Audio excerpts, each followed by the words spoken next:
British government hired an artist to paint the portrait of Oliver Cromwell, the painter noticed an ugly wart over Cromwell's right eye.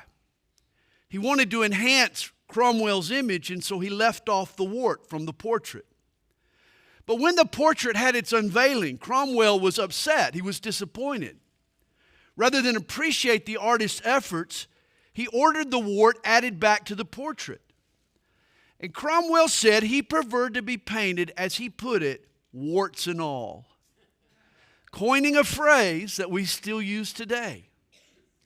And yet this has always been the Bible's approach to its heroes. One proof of the Bible's inspiration is how it treats its heroes. Works of antiquity rarely depict the good guys in an unfavorable light. Historical touch-ups were commonplace. In fact, become too honest about the ruler in power, and he might just silence the author. But the biblical writers, they painted their subjects warts and all. Rather than gloss over blemishes and blunders, they hung them on the line for all to see. The Bible was brutally honest about its heroes. Noah got drunk. Moses got angry. Abraham lied. Elijah got scared. Peter was prideful. And David, the man after God's own heart, was guilty of lust and deceit and adultery and manipulation and even murder. King David could command a kingdom, but he couldn't rule his own children. In chapter 14 of 2 Samuel, scandal rocks the house of David. Bathsheba Gate has shown David's older kids their father's sinful side. David's conduct has lost his family's respect, and they are now mimicking his mistakes. Amnon rapes Tamar. Her brother Absalom kills his half-brother Amnon. A vengeful Absalom flees east of the Jordan. David longs to bring him back, but the king's pride won't let him reach out. Joab was one of David's generals and a longtime friend, and perhaps Joab understood David's heart like few others. Joab knew how much the king loved his son and desired to be reunited. He feels David's pain over this separation. And Joab also sees how the king's despondency over Absalom's exile has affected David's ability to rule wisely. And so Joab knows the two men really need to reconcile, so he concocts a plan to soften the king's heart. And that's what brings us to chapter 14. So Joab, the son of Zeruiah, perceived that the king's heart was concerned about Absalom. And Joab sent to Tekoa and brought from there a wise woman. I live with a wise woman, perhaps you do too. And said, please pretend to be a mourner and put on mourning apparel. Do not anoint yourself with oil, but act like a woman who has been mourning a long time for the dead. Then go to the king and speak to him in this manner. So the wise woman is to dress in sackcloth and ashes. She's to fall on her face. And she's to say to David, help, O king. And then the king said to her, what troubles you? And she answered, indeed, I am a widow. My husband is dead. Now your maidservant had 2 sons, and the 2 fought with each other in the field. And there was no one to part them, but the one struck the other and killed him. And now the whole family has risen up against your maidservant, and they said, deliver him who struck his brother, that we may execute him for the life of his brother whom he killed. And we will destroy the heir also. And so they would extinguish my ember that is left, or they would kill my remaining son. You know, people always ask my dad if he was in favor of capital punishment. And he would always reply, yeah, for somebody who's not my son. That's kind of this woman here, you know. She says, oh, he may be guilty, but you can't kill my son. I love my son. And it would leave to my husband neither name nor remnant on the earth. Now notice Joab's playbook here. It's straightforward from the prophet Nathan's approach to David. You recall Nathan had confronted David over his sin with Bathsheba with a subtle story. You remember a rich man with many flocks takes the poor man's one little lamb?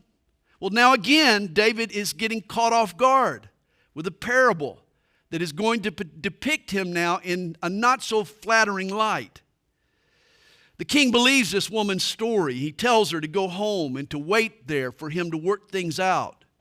David will find a way to satisfy those calling for justice and be merciful to the boy. And so we read in verse 11, then she said, please let the king remember the Lord your God and do not permit the avenger of blood to destroy any more, lest they destroy my son. And he said, as the Lord lives, not one hair of your son shall fall to the ground. David even issues a royal pardon to the woman's son on behalf of the pleas of his mother. And again, this whole ploy was to soften David's heart. Joab was creating an empathy toward the ache of separation. Joab knows that if David starts showing mercy toward estranged sons that he doesn't know, it'll be a small step for him to reconcile with his own son, Absalom. Well, therefore, the woman said, please let your maidservant speak another word to my lord the king. And oh boy, she's about to lower the boom. And he said, say on. And the woman said, and I'm sure she gulped hard before she said it. She's mustering all the courage she can now. She's about to confront the king of Israel. She says, why then have you schemed such a thing against the people of God? For the king speaks this thing as one who is guilty, in that the king does not bring his banished one home again. O king, you'll show mercy to my son. Why won't you show mercy to your own? And her words in verse 14 contain a profound truth that underpins our salvation. Notice this. For we will surely die and become like water spilled on the ground, which cannot be gathered up again. Yet God does not take away a life, but he devises means so that his banished ones are not expelled from him. You need to know that about God. God does not waste life. God does not take life. God provides means by which the banished ones can come home. Life is too short for relationships to be interrupted. It's a tragedy for a family to break up. Friends should never be separated. Life is too short. And when God sees someone living apart from the people he loves, the Father does whatever it takes to bring the banished one home. He devises means. Realize reconciliation fills the heart of God. That's the God we serve. Both reconciliation between him and man and reconciliation between man and his fellow man. And God devises means. He has plans. He has ways. The ultimate way was on the cross of Jesus Christ. That God fulfilled a plan to bring us, his banished ones, home to himself. Well, from verse 15 to 17, the woman finishes her speech by comparing the king's ability to discern good and evil with that of an angel. I guess after dropping the bomb, I'm sure she's trying to compliment the king now, hoping he's going to show mercy on her. Verse 19. And so the king said, is the hand of Joab with you in all this? David suspects Joab has put her up to this. He was right. The woman answered, as you live, my lord the king, no one can turn to the right hand or to the left from anything my lord has spoken. For your servant Joab commanded me, and he put all these words in the mouth of your maidservant to bring about this change of affairs. Your servant Joab has done this thing, but my Lord is wise, according to the wisdom of the angel of God, to know everything that is in the earth. Oh, you're a smart guy, David. You figured out. And the king said to Joab, all right, I have granted this thing. The king sees the point Joab is making. Go therefore, bring back the young man Absalom. Then Joab fell to the ground on his face and bowed himself and thanked the king. And Joab said, today your servant knows that I have found favor in your sight, my lord, O king, in that the king has fulfilled the request of his servant. So Joab arose and went to Geshur, and he brought Absalom to Jerusalem. A son comes home, but the way David does it is not the way it should have been done. Remember, God devises means to bring his banished ones home. But there's a plan that God follows. God doesn't just allow justice and show mercy without a means, without a plan to bring it about. His sacrifice satisfies justice and it shows mercy. But it also requires repentance and faith on the part of the recipient. F.B. Meyer once said, some seem to think God can welcome his Absaloms back just because he wills to do so. If he did, there would be revolt right through the universe. In other words, God has a specific plan that he follows. His salvation isn't just handed out randomly and indiscriminately. You can't be saved unless you're willing to follow his plan. It's his salvation. But David had no plan. Verse 24. And the king said, let him return to his own house, but do not let him see my face. So Absalom returned to his own house, but did not see the king's face. David brings Absalom back, but then ignores him.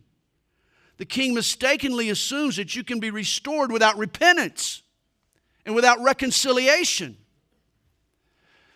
Oh, give me back what I've lost, but not at the expense of me changing my ways or facing the person I've offended and asking for their forgiveness. I don't want to humble myself in that way.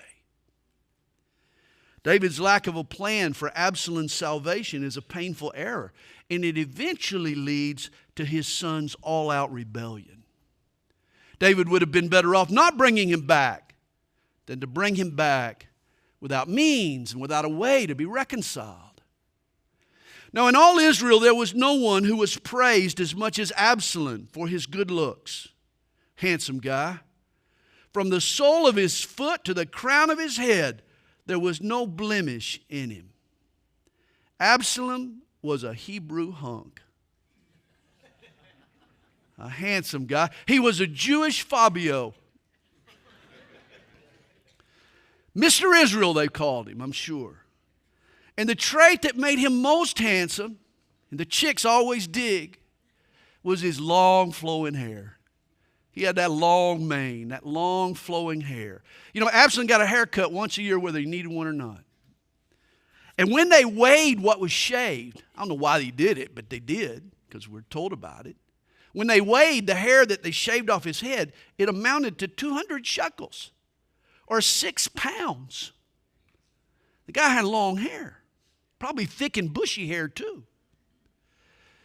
And to Absalom were born 3 sons and 1 daughter whose name was Tamar. She was a woman of beautiful appearance. And notice this, Absalom names his 1 daughter after his sister, Tamar, who had been raped by David's son and his half-brother Amnon. I believe Absalom never, ever got over the rape of his sister and his father's unwillingness to punish the perpetrator. And Absalom dwelt 2 full years in Jerusalem, but did not see the king's face. And this was terrible. If David didn't want a relationship with his son, why bring him back? Understand this. Every son longs for his dad's acceptance. I remember playing football in high school, and I always knew where my dad was sitting.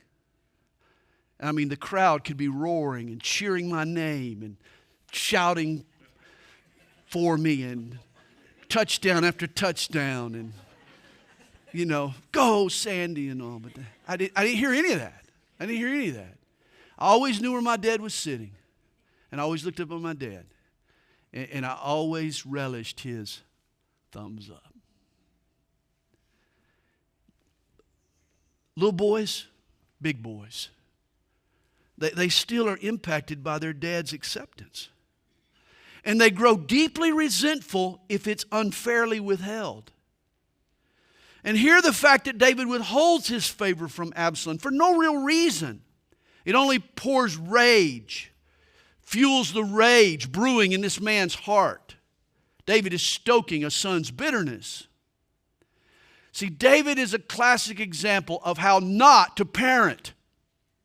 You parents, pay attention to this. Here's the 5 steps that you don't want to do when you're parenting your child. 5 steps to be a bad parent. First, set a bad example. That's what David had done. Second, fail to discipline your child because of your own guilt.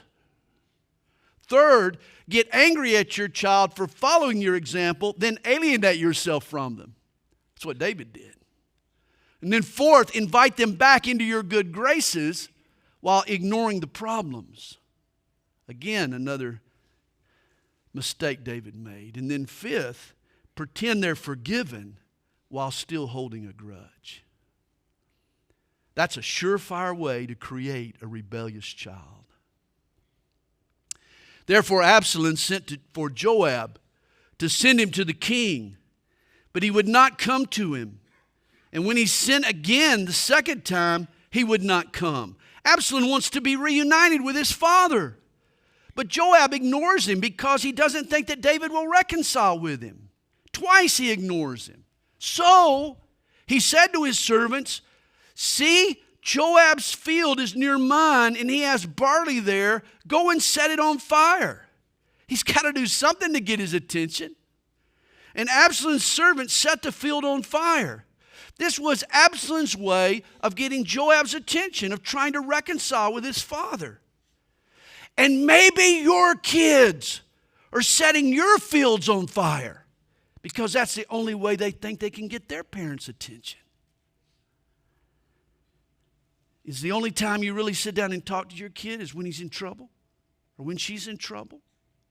Do they have to set your fields on fire to get your attention? Well, then Joab arose and came to Absalom's house and said to him, "Why have your servants set my field on fire?" And Absalom answered Joab, "Look, I sent to you saying, 'Come here, so that I may send you to the king to say, why have I come from Geshur? It would be better for me to still be there. Now therefore, let me see the king's face. But if there is iniquity in me, let him execute me.'" Absalom has become desperate. He's saying to his dad through Joab, he's saying, "Embrace me or execute me. One or the other. I'm miserable at living in limbo, not knowing where I stand." All fathers need to pay attention to this. It's not Father's Day, but we're getting close. Fathers need to pay attention. Absalom is a grown man. He's an adult. But his relationship with his father is still shaping who he is and how he feels. A father has an inexplicable power over his kids. And when a dad withholds his acceptance because of his own stubborn pride, he does irreparable damage to his family. Verse 33. So Joab went to the king and told him. And when he had called for Absalom, he came to the king and bowed himself on his face to the ground before the king. And then the king kissed Absalom. Father and son are finally reunited. But it's too little, too late. David's belated blessing here doesn't uproot the seeds of rebellion that have been brewing in Absalom's heart. And a confrontation between father and son is going to draw the whole nation into a vicious and bloody civil war. Well, chapter 15 continues the story. After this, it happened that Absalom provided himself with chariots and horses and 50 men to run before him. Absalom now, he's rising to power. He has his own secret service that oversees his motorcade whenever he travels. Now Absalom would rise early and stand beside the way to the gate. And of course, it was in the gate of the ancient city. That was the hub of the city. Court and commerce always took place in the city gates. And so Absalom would go right to the center of the city where he'd get the most attention, where he could see the most people. And so it was whenever anyone had a lawsuit, they would come to the king for a decision, that Absalom would call to him and say, "What city are you from?" And he would say, "Your servant is from such and such a tribe of Israel." And then Absalom would say to him, "Look, your case is good and right, but there is no deputy of the king to hear you." And this deputy shortage, whose fault is that? Absalom is implying that the king's not doing his job. If I were the king, it would be different. Moreover, Absalom would say, "Oh, that I were made judge in the land, and everyone who has any suit or cause would come to me. Then I would give him justice. If I were king, life would be different. Justice would be better served."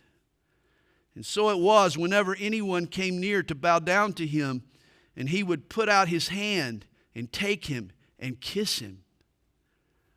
Absalom was like the typical politician. He's kissing babies and kissing up to people. That's all he was doing. Courting favor, drawing allegiance away from his father. In this manner, Absalom acted toward all Israel who came to the king for judgment. So Absalom stole the hearts of the men of Israel. Absalom created the impression that King David was too busy for the common man's concerns. Oh, but he would take the time to hear you. He would entertain your grievances. He was your friend. Absalom slowly turned the people's affections away from David toward himself. Now it came to pass after 40 years that Absalom said to the king, Absalom is now 40 years old, "Please let me go to Hebron and pay the vow which I made to the Lord. For your servant took a vow while I dwelt in Geshur in Syria, saying, if the Lord indeed brings me back to Jerusalem, then I will serve the Lord." And the king said to him, "Go in peace." David now gives his son his blessing. And so he arose and he went to Hebron. For years now, Absalom has been conducting this subtle betrayal, this quiet coup. And it now culminates in Hebron, the site where David was first crowned king. Absalom is going to reveal his true intentions to take over the throne of David, where King David first ruled over the southern tribe of Judah in Hebron. Well, then Absalom sent spies throughout all the tribes of Israel, saying, "As soon as you hear the sound of the trumpet, then you shall say, 'Absalom reigns in Hebron.' And with that cry, Absalom will launch his coup d'etat." And with Absalom went 200 men invited from Jerusalem, and they went along innocently and did not know anything. Over the years, Absalom had been building support. He had not only won the hearts of the common people, but he also had courted friends in high places. And though not all of these 200 men were privy to his plot, they all had been sucked into accompanying him to Hebron. There was, though, one deliberate defector. One of David's chief advisors had joined the revolt. Then Absalom sent for Ahithophel, the Gilonite, David's counselor from his city, from Gilo, while he offered sacrifices. And the conspiracy grew strong, for the people with Absalom continually increased in number. Ahithophel was David's trusted advisor. And Absalom had wooed Ahithophel to his cause. Ahithophel had secretly betrayed David. It's interesting that David refers to Ahithophel in several of the Psalms. Psalm 41 and Psalm 55 would be good reading for you later. For in those Psalms, he recalls the pain of Ahithophel's betrayal. David writes this, "Even my own familiar friend in whom I trusted, who ate my bread, has lifted up his heel against me. For it is not an enemy who reproaches me, then I could bear it. Nor is it one who hates me, who has magnified himself against me, then I could hide from him. But it was you, a man my equal, my companion and my acquaintance. You took sweet counsel together and walked to the house of God in the throng." As the old saying goes, against a foe I can defend, but heaven help me against a disloyal friend. For me, the wounds that hurt the most are those inflicted by my supposed friends. You ever been stabbed in the back by a friend? Hurts. Oh, it hurts. Whenever I'm asked, Pastor Sandy, what's the most difficult thing you've gone through in ministry? This is always my answer. It's my default. It's the Judas kiss. That's what hurts the most. The times when I was betrayed by a close friend that I trusted. It's Ahithophel. Realize Ahithophel was a wise and skillful man. But like Absalom, he too was bitter toward David. His family tree reveals why. Piece together 2 Samuel 23 verse 34 and chapter 11 verse 3, and you discover that David's advisor, his trusted counselor Ahithophel, was Bathsheba's grandfather. The wife of Uriah was the daughter of Eliam, one of David's mighty men, the son of Ahithophel. See, Ahithophel and Absalom never got over their bitterness toward David. Both deeply resented what David had done to Uriah and Bathsheba. And bitterness will always find a buddy. Trust me. Ahithophel now joins Absalom's revolt. Remember Hebrews chapter 12, verse 15. Looking carefully, lest anyone fall short of the grace of God, lest any root of bitterness springing up cause trouble. Ahithophel failed to extend grace toward David, and bitterness led to his demise. Well, verse 13. Now a messenger came to David saying, the hearts of the men of Israel are with Absalom. So David said to all his servants who were with him at Jerusalem, arise and let us flee, for we shall not escape from Absalom. Make haste to depart, lest he overtake us suddenly and bring disaster upon us, and strike the city with the edge of the sword. David realizes that Absalom's revolt now has some momentum behind it. And so he flees Jerusalem to regroup in the Judean desert. And how ironic, for David has now come full circle. He's headed back to the wilderness where he used to hide when he had to run from Saul. Now he's back in the same desert. And the king's servant said to the king, we are your servants, ready to do whatever my lord the king commands. And then the king went out with all his household after him. But the king left 10 women, concubines, to keep the house. And the king went out with all the people after him and stopped at the outskirts. Then all his servants passed before him, and all the Cherethites, and all the Pelethites, and all the Gittites, 600 men who had followed him from Gath, passed before the king. After all these defections, David takes a roll call of his troops. He wants to know who's still with him. And he realizes that 600 men have been loyal to him from the very beginning, even from the time of Saul. Now from here, David is going to flee Jerusalem, his capital. He is going to cross the brook Kidron. The Kidron is the ravine that separates the Mount of Olives from the Temple Mount. It's just east of the Temple Mount. The Kidron is the traditional eastward exit from Jerusalem. What's happening here is David is abandoning his capital, Jerusalem. You remember what it was called? Still called today. The city of David. David is now fleeing his own city. And he doesn't know when or even if he'll ever return. This is David's darkest hour, friends. And during this time, as he climbs up the Mount of Olives, he encounters 5 people. Ittai gets taken in. Zadok stands his post. Hushai gets sent back. Ziba gets held at arm's length. And then Shimei, he gets ignored. And whenever you're attacked, people will come around. People will come around. Some will be friends. Some will be vultures. But people will come around. Some will be devoted friends. Others will be appreciated servants who are standing their post. Old friends can prove helpful behind enemy lines. Some will be opportunists. They'll see your crisis as their chance. And be humble, because sometimes they'll be cursing and they'll be critical of you. And you'll have to bear with their cursing criticism. Well, we'll talk about these 5 guys. The first person David meets in verse 19 is Ittai the Gittite. Now, Gittite was someone from Gath, the city of Gath, which was a Philistine city. Ittai was a Philistine.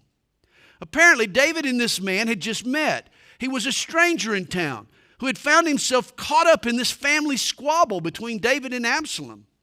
David wants to free Ittai from any sense of obligation toward him. Ittai, go back, or stay here if you like. You know, Ittai, you're under no obligation to me, David is saying.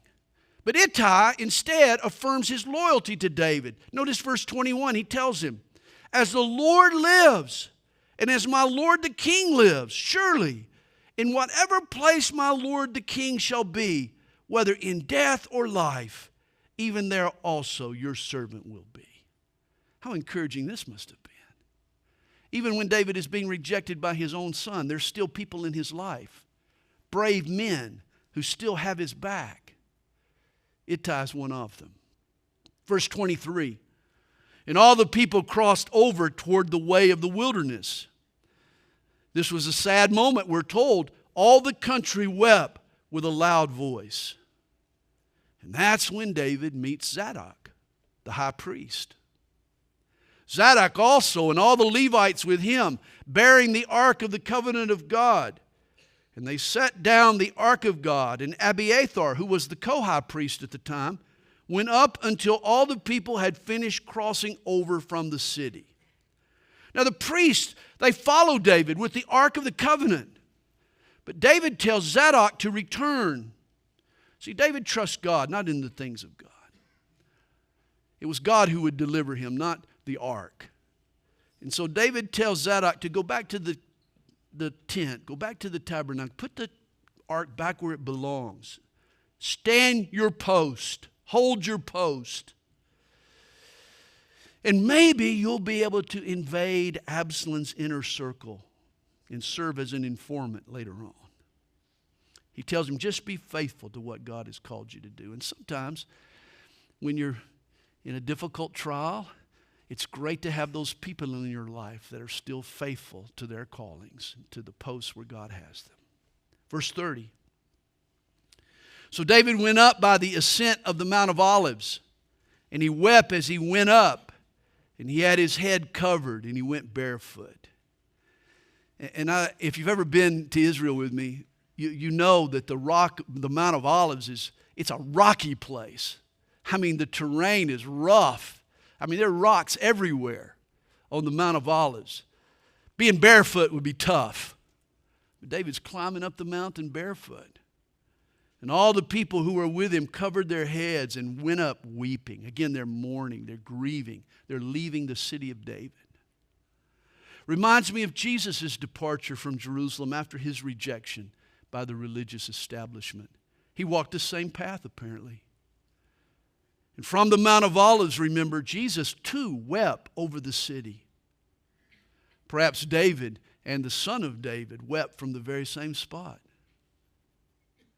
Also on the Mount of Olives, Jesus had told a parable of 10 virgins who needed to keep their oil trimmed in their lamps to be ready for his return. And here David also leaves behind 10 concubines in Jerusalem. And in verse 31, someone tells David, "Ahithophel is among the conspirators with Absalom." And David said, "Oh Lord, I pray, turn the counsel of Ahithophel into foolishness." David knew Ahithophel would be a formidable foe. He knows he needs God's help to outsmart Ahithophel. But remember, it was also on the Mount of Olives, in a garden called Gethsemane, where Jesus confronted Judas's betrayal, his Ahithophel. Maybe the Garden of Gethsemane was the very same spot that David prayed for God to thwart the counsel of Ahithophel. Wouldn't that be ironic? Now it happened when David had come to the top of the mountain. What did he do? He worshiped God. Isn't that amazing? In the midst of all this weeping and mourning, this sad, sad day, David worships his God. And we know what he prayed. Psalm 3 is prefaced as follows: a psalm of David when he fled from Absalom his son. And here are its familiar lyrics. Lord, how they have increased who trouble me. Many are they who rise up against me. Many are they who say of me, there is no help for him in God. But you, O Lord, are a shield for me, my glory, and the one who lifts up my head. And as David worships his God, he's met by an old friend, the third person he meets on this climb, Hushai, the Archite. He comes to meet David with his robe torn and dust on his head. And David said to him, if you go on with me, then you will become a burden to me. But if you return to the city and say to Absalom, I will be your servant, O king, as I was your father's servant previously, so I will now also be your servant, then you may defeat the counsel of Ahithophel for me. Hushai, you better serve me as a mole. You need to go back and win Absalom's allegiance. Spy on what he does. Be a snitch. Report back to me from time to time. And what Hushai learns, he should tell the priests, who will then inform their sons, who will then tell King David.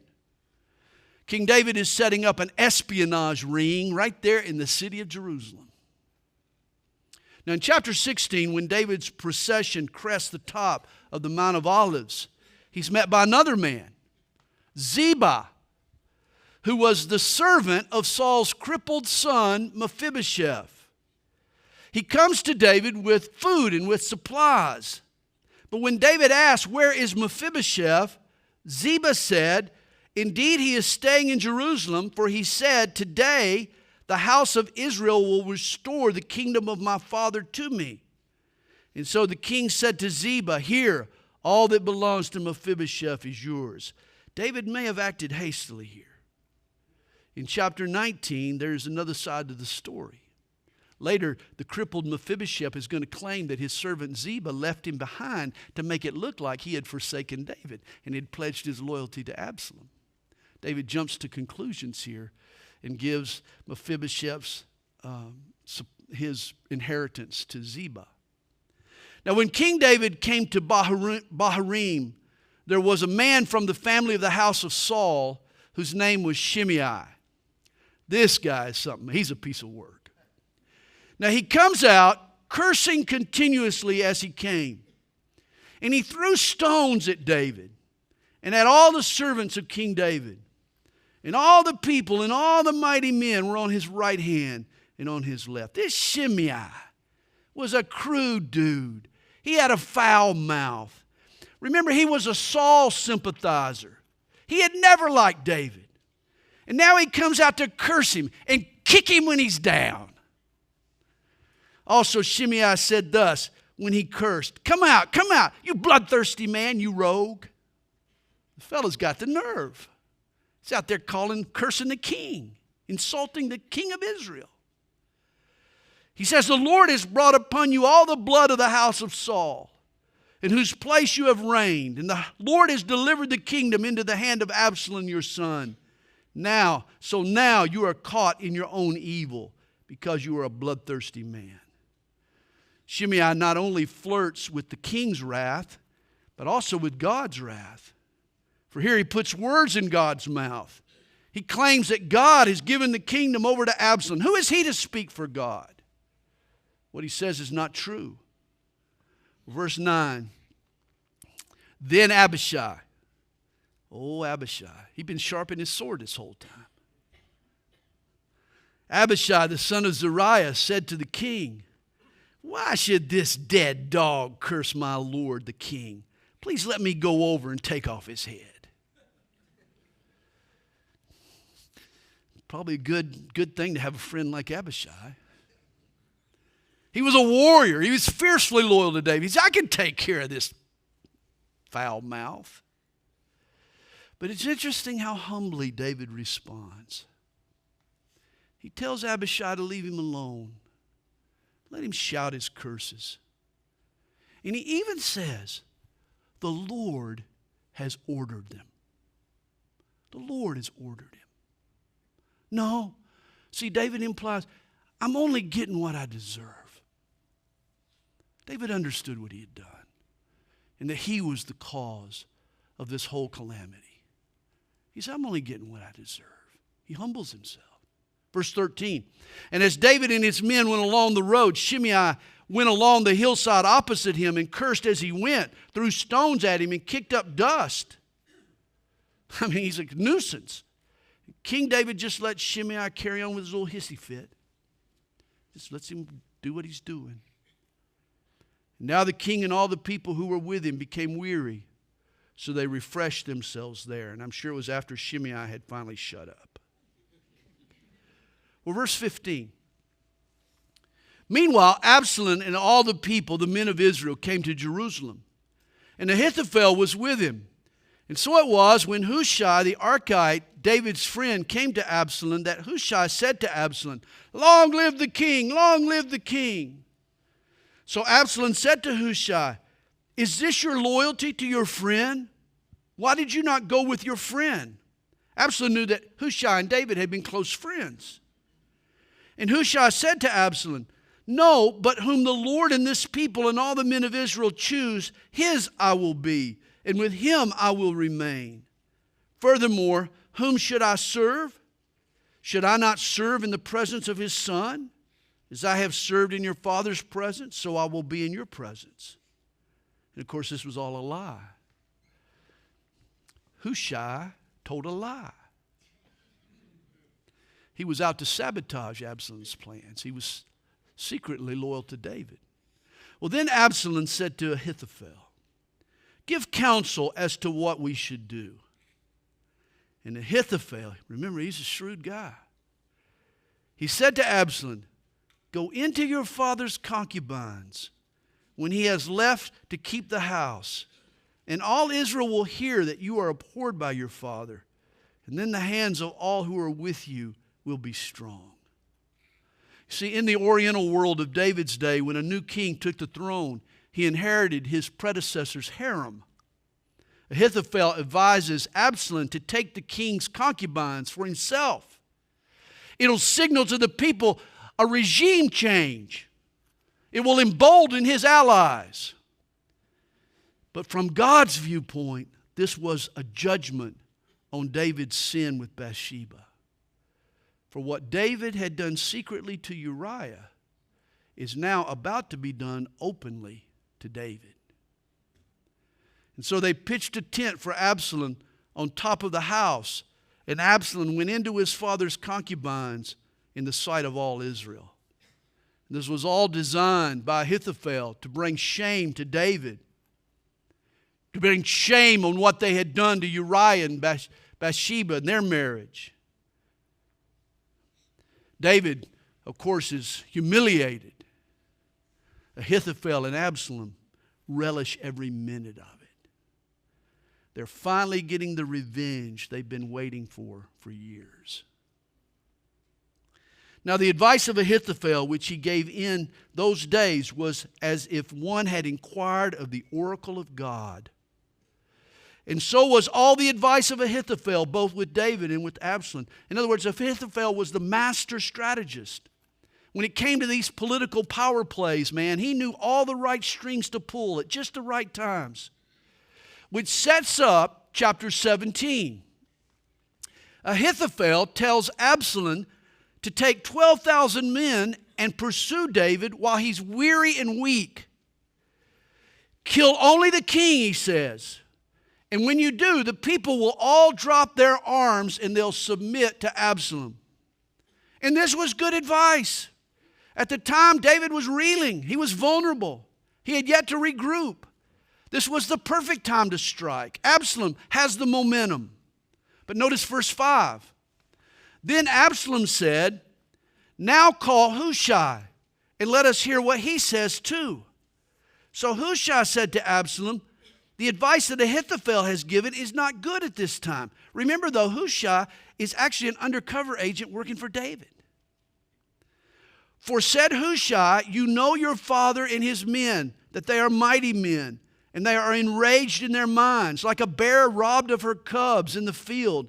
And your father is a man of war and will not camp with the people. Surely by now he is hidden in some pit or in some other place. Hushai portrays David as a sort of a desert fox.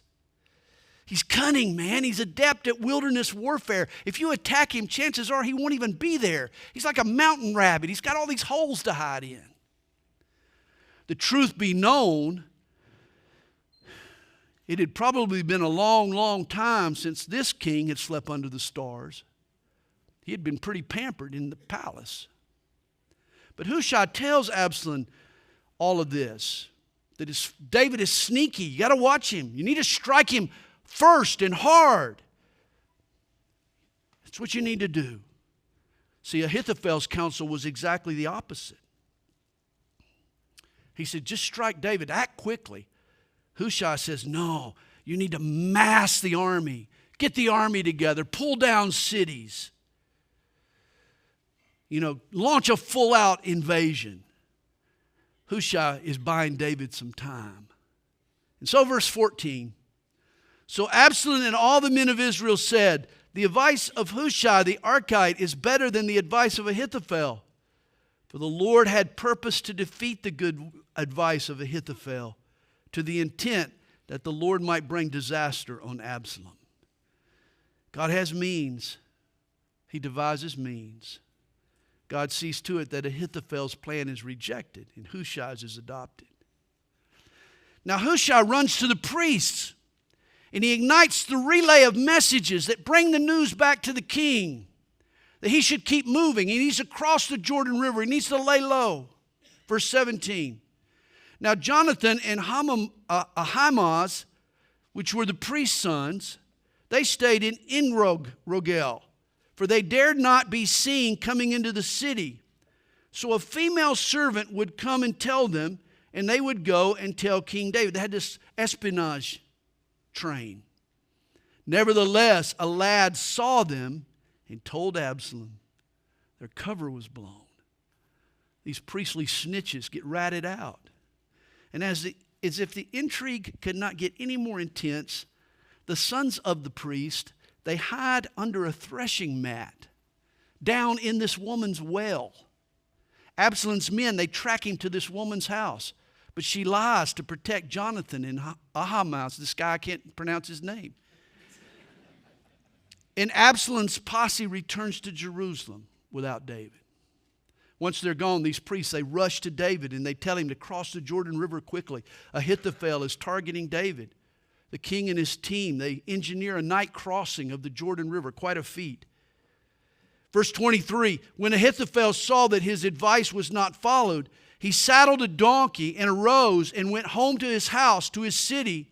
He put his household in order and he hanged himself and died. And he was buried in his father's tomb. Talk about a sore loser. You recall Judas after betraying Jesus. He too went out and did what? He hung himself. Ahithophel was so proud, so bitter, that he couldn't stand that his advice had been rejected. He went home, settled his affairs, and hung himself.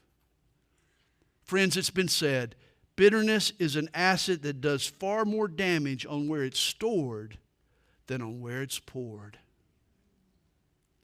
Bitterness and revenge had come to matter more to Ahithophel than life itself. A brilliant man ends up with a bitter end.